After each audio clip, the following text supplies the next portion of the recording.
আসসালামু আলাইকুম ওয়া রাহমাতুল্লাহি ওয়া বারাকাতুহু। আলহামদুলিল্লাহি রাব্বিল আলামিন ওয়াসসালাতু ওয়াসসালামু আলা আশরাফিল আমবিয়াই ওয়াল মুরসালিন নবিয়িনা মুহাম্মদ ওয়া আলা আলিহি ওয়া আসহাবিহি আজমাইন। আম্মা বা'দ।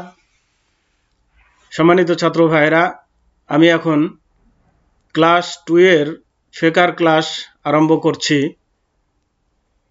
বিষয় হচ্ছে আজানের পরে দোয়া করার ফজিলত।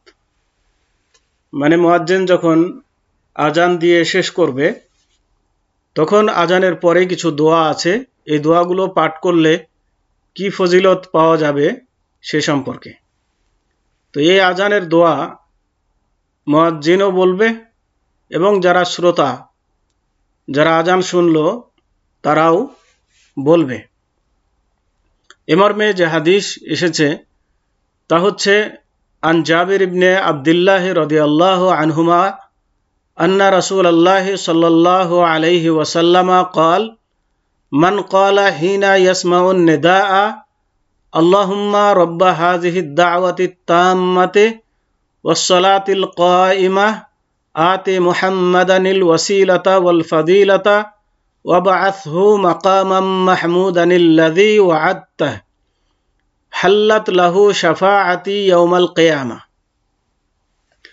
তার মানে দোয়াটি হচ্ছে যে আল্লাহুম্মা রব্বা হাযিহিদ দাওয়াতিত তাম্মাতে ওয়াসসালাতিল কায়িমাতে আতি মুহাম্মাদানিল ওয়াসিলাতা ওয়াল ফাদিলাতা ওয়া বা'আথহু মাকামাম মাহমুদানিল্লাযী ওয়া'আদতাহ। এ পর্যন্ত হচ্ছে দোয়া। তো এই দোয়াটি যে ব্যক্তি আসল অর্থটি জেনে নিই, তাহলে পরে বোঝা যাবে যে হাদিসের মধ্যে কি বলা হলো।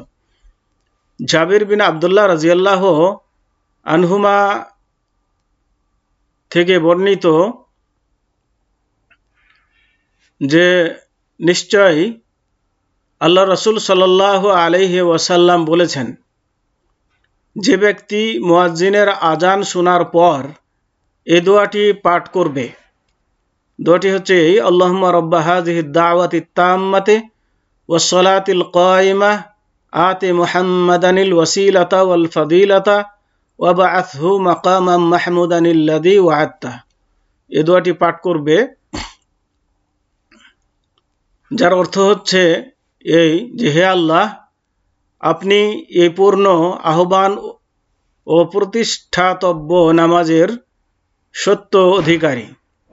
আপনি মুহাম্মদ সাল্লাল্লাহু আলাইহি ওয়াসাল্লামকে প্রদান করুন আপনার অতি নিকটবর্তী জান্নাতের সর্বশ্রেষ্ঠ স্থান এবং তাকে আরও অতি উচ্চ মর্যাদা প্রদান করুন।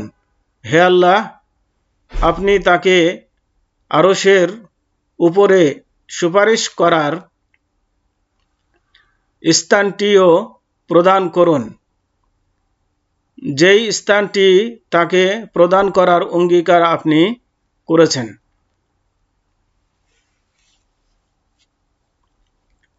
তো সেই ব্যক্তি কিয়ামতের দিনে আমার সুপারিশের অধিকারী হয়ে যাবে। তার মানে এই দোয়াটি যে ব্যক্তি পাঠ করবে সেই ব্যক্তি সুপারিশ, আল্লাহ রাসূলের সুপারিশের সৌভাগ্যতা অর্জন করবে। বুখারী শরীফের হাদিস। এবং আরো হাদিস এসেছে আন আনাস ইবনে মালিক। একটি কথা যে উপরে এখানে হাদিসটির মধ্যে রাদিয়াল্লাহু আনহা এখানে দেওয়া আছে, কিন্তু এটা ভুল দেওয়া আছে, আনহা হবে না, আনহুমা হবে। মানে হাদিসটা জাবির ইবনে আবদুল্লাহ, এখানে পুরুষ, আর পুরুষ মানুষের জন্য এক বচনে আনহু হয় আর দ্বিবচনে হয় আনহুমা। তো জাবের এবং আবদুল্লাহ যেহেতু উভয়ই সাহাবী, তো এখানে আনহুমা হবে, আনহা এটা ভুল হয়েছে, তো এটা খেয়াল করবেন। আনহা হবে না, আনহুমা হবে। তো আরেকটি হাদিস যেটি আজানের ফজিলত সম্পর্কে এসেছে তা হচ্ছে عن أنس بن مالك رضي الله عنه قال قال رسول الله صلى الله عليه وسلم الدعاء لا يرد بين الآذان والإقامة।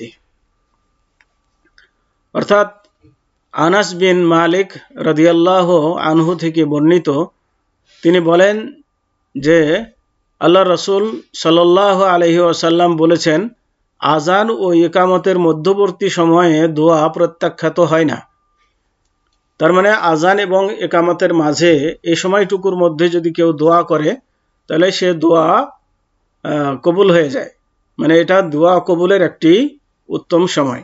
অতএব এই সময় যেন আমরা দোয়া করি, তার মানে আজানের পরে যেন আমরা দোয়া করি। আর যে সমস্ত দোয়া উল্লেখ আছে সে সমস্ত দোয়া আজানের পরের দোয়াগুলো পাঠ করব। সে সাথে যদি কেউ আরও দোয়া পড়তে চায়, যেহেতু এটা দোয়া কবুলের সময়, সেহেতু পড়তে পারে।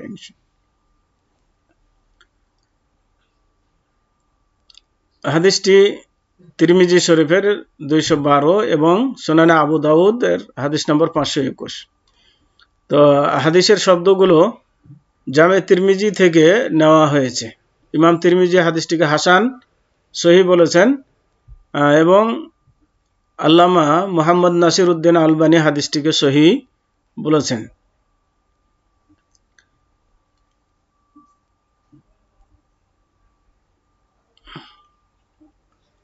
তো আজকে এ পর্যন্তই। ওয়াসাল্লাল্লাহু আলা নবিয়িনা মুহাম্মদ ওয়া আলা আলিহি ওয়া আসহাবিহি ওয়া বারিক ওয়া সাল্লাম। আসসালামু আলাইকুম ওয়া রাহমাতুল্লাহি ওয়া বারাকাতুহু। যেই দার্সগুলো দেওয়া হচ্ছে এই দার্সের উপরে কিছু প্রশ্ন ছাড়া হচ্ছে। দ্বিতীয় নম্বর প্রশ্ন ছাড়া হয়েছে, সবাই এগুলোনের উত্তর দিবেন, কারণ এগুলোনে প্রত্যেকটা পরীক্ষায় 6 মার্ক করে আছে, যা ফাইনাল পরীক্ষায় এগুলো যোগ হবে। তার মানে এই পরীক্ষা 30 মার্কের এই ধরনের পরীক্ষা নেওয়া হবে, আর এগুলো সবগুলোই ফাইনাল পরীক্ষার সাথে যোগ করে রেজাল্ট দেওয়া হবে।